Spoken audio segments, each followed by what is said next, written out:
This documentary shows what it's like to go through PTSD.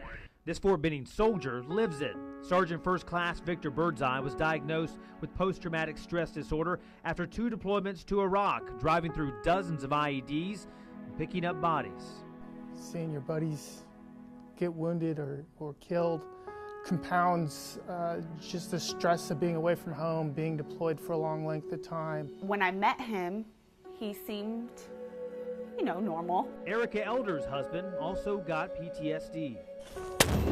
After his first tour in Iraq, she says specialist Ricky Elder had nightmares and trouble sleeping.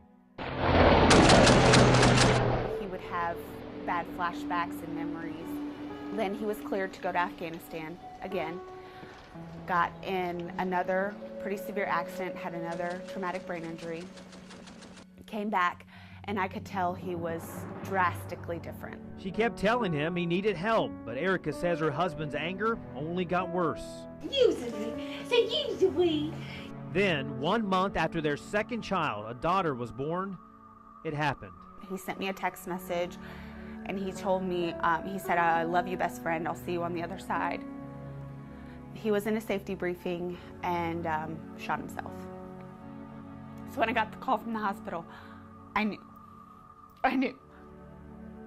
And I couldn't breathe. And sometimes I still can't breathe. Suffering from PTSD and early onset dementia, her husband killed himself in June of 2012. I can still remember it like it was yesterday. This now single mom is left with his Purple Heart and a ceremonial flag.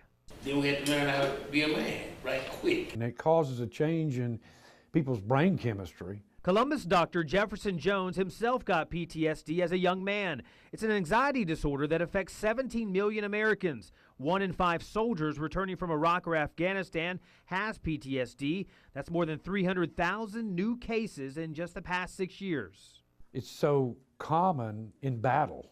It's so common with the guys coming back from Afghanistan and the bombs blowing up their best friend or shooting somebody. It's okay to need help because you saw that and it was so gruesome.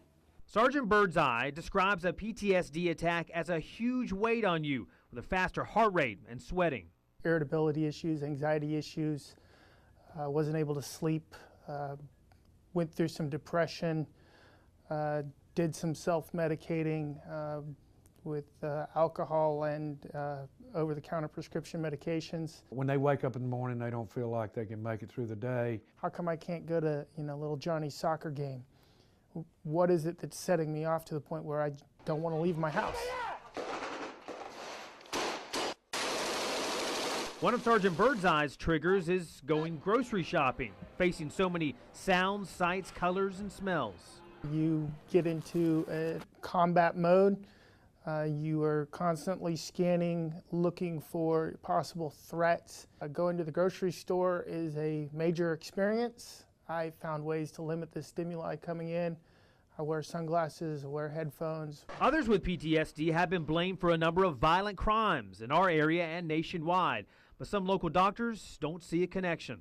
I don't think that post-traumatic stress patients are more violent. We're making inroads in decreasing that stigma. This Army psychologist on Fort Benning says their priority is early identification of stress issues to prevent full-blown anxiety disorders. The commanders and healthcare providers sit down once a month and identify high-risk soldiers who may be vulnerable to a variety of conditions, including post-traumatic stress. When he initially came back and he was telling them, I'm having these issues, maybe take it a little bit more seriously. Major Todd Bell admits military leaders can do some things better, like not being too busy to see the warning signs. Get soldiers more appropriate treatment, more timely treatment. But half of those with PTSD do not seek treatment, and that can quickly lead to abuse. Alcohol, drugs, food, gambling, sexual addictions, you name it. Anything to make them feel better.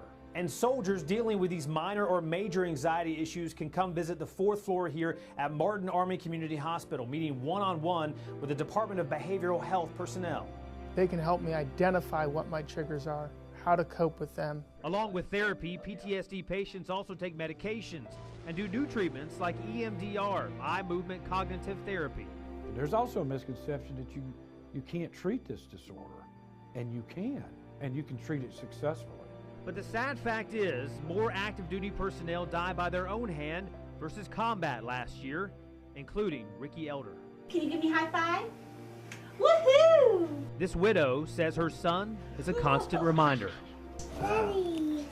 And especially since I have two small children, incredibly frustrating because they don't get their dad.